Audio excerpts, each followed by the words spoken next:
فجر سونے سے اٹھنے میں تاخیر میں گنوا دیتے ہیں۔ اللہ ہماری حفاظت فرمائے۔ اب دیکھو یہاں عشاء کا لفظ آیا، معلوم ہوا کیا کہنا چاہیے؟ عشاء کہنا چاہیے۔ اگلا لفظ آتے ہیں وقال، اور حضرت نے فرمایا لو یعلمون ما فی العتمۃ والفجر، اگر لوگ اس ثواب کو جان لیتے جو عتمہ اور فجر کے اندر ہے۔ تو یہاں حضرت نے خود کیا فرمایا؟ عتمہ فرمایا۔ تو حضور پاک صلی اللہ علیہ وسلم نے عشاء بھی فرمایا اور حضور پاک صلی اللہ علیہ وسلم نے عتمہ بھی فرمایا۔ مسئلہ معلوم ہو گیا کہ دونوں کے لیے گنجائش ہے، البتہ افضل و اعلیٰ عشاء اسلامی نام ہی ہے۔ اعلیٰ ابو عبداللہ والاختیار، امام بخاری رحمۃ اللہ علیہ فرماتے ہیں کہ اگرچہ جائز تو دونوں ہیں، آپ عتمہ کہیں یہ بھی گناہ کی بات نہیں، عشاء کہیں تو گناہ ہے ہی، لیکن اعلیٰ اور پسندیدہ کیا ہے؟ اسلامی نام کو فروغ دینا، عشاء ہی کہنا چاہیے۔ امام بخاری رحمۃ اللہ علیہ فرماتے ہیں اور پسندیدہ قول یہ ہے کہ عشاء کہنی چاہیے، اس لیے کہ اللہ تبارک و تعالیٰ نے قرآن میں عشاء کے نام سے اس کو تعبیر کیا، وَمِن بَعْدِ صَلَاةِ الْعِشَاءِ وَيُذْكَرُ عَنْ أَبِي مُوسَىٰ قَالَ كُنَّا نَتَنَاوَبُ أَنْ نُصَلِّيَ عِنْدَ صَلَاةِ الْعِشَاءِ فَعَتَمَ بِهَا، ہم لوگ باری باری رسول پاک صلی اللہ علیہ وسلم کے پاس عشاء کی نماز پڑھنے کے لیے آتے تھے۔ دیکھو ابو موسیٰ اشعری رضی اللہ تعالیٰ اپنے کچھ ساتھیوں کے ساتھ یمن سے ہجرت کر کے مدینہ منورہ آ رہے تھے۔ سمندر میں جوار بھاٹا ہوئی، طوفان سا آیا، ان کی کشتی بھٹک گئی اور کشتی کا رخ بدل گیا، یہ حبشہ کی طرف پہنچ گئی، سوڈان کی طرف۔ تو وہیں اتر گئے یہ لوگ۔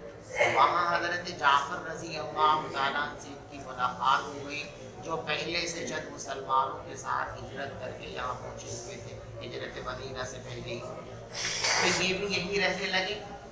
پھر خیبر کا زمانہ جب آیا تو اس وقت یہ حبشہ کے اندر جتنے مسلمان مہاجر تھے، یہ سارے کے سارے لوگ مدینہ آئے ہیں۔ تو یہ یمن کے رہنے والے جو لوگ ہیں، حضرت ابو موسیٰ اشعری رضی اللہ تعالیٰ عنہ کے رفقا، یہ بھی مدینے آ گئے۔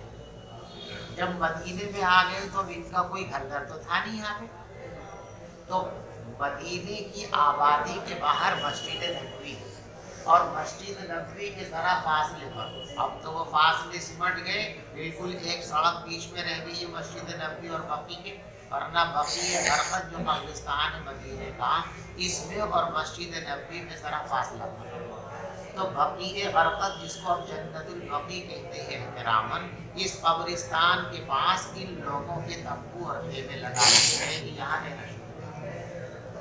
اب یہ خیمے یہاں جنگل میں ہیں، مسجد ذرا یہاں فاصلے پر ہے، نئے نئے لوگ ہیں، سارے لوگ عشاء کی نماز کے لیے اپنے خیموں کو خالی کر کے جائیں تو اہل و عیال اور مال کے لیے خطرات کا امکان ہے۔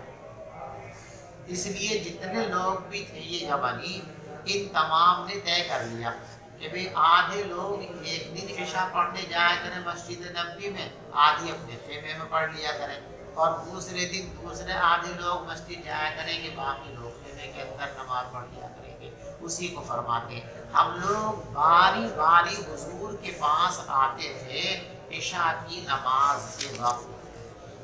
فَأَعْتَمَ بِهَا، تو حضرت نے ایک دن عشاء کی نماز خوب اندھیرا کر کے پڑھی، تاخیر کر کے پڑھی، اور ابن عباس اور عائشہ بھی نقل کرتے ہیں آدم النبی، پیغمبر علیہ السلام عشاء کی نماز خوب اندھیرا کر کے پڑھا کرتے تھے، یعنی تاخیر کر کے پڑھا کرتے تھے۔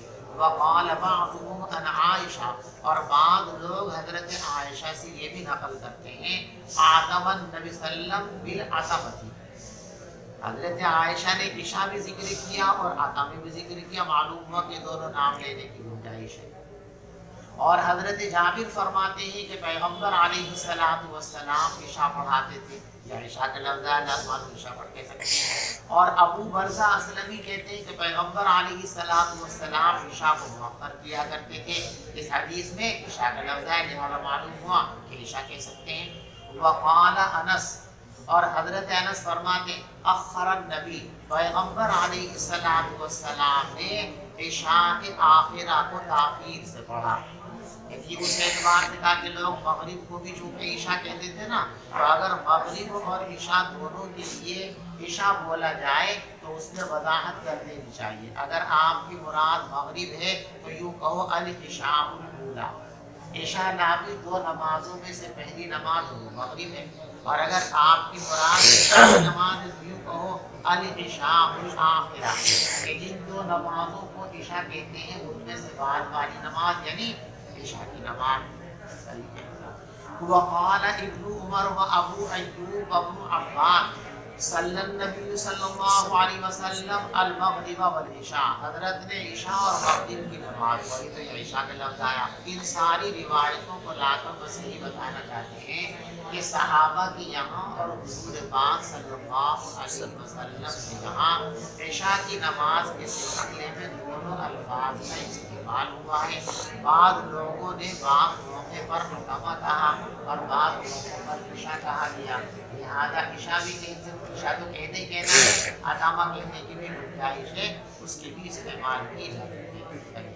وبه قال حدثنا عبدان قال اخبرنا عبد الله قال اخبرنا يونس عن الزهري قال سالم اخبرني عبد الله قال صلى لنا رسول الله صلى الله عليه وسلم ليله صلاه العشاء وهي التي يدعو الناس العتمه ثم انصرف فاقبل علينا فقال ارايتكم ليلتكم هذه فان راس يد سنه منها سنه منها لا يبقى ممن هو اليوم على ظهر الارض احد. پیغمبر علیہ السلام والسلام نے ایک رات عشاء کی نماز پڑھائی، اور یہ عشاء کی نماز وہی نماز ہے جس کو لوگ عتمہ بھی کہتے ہیں.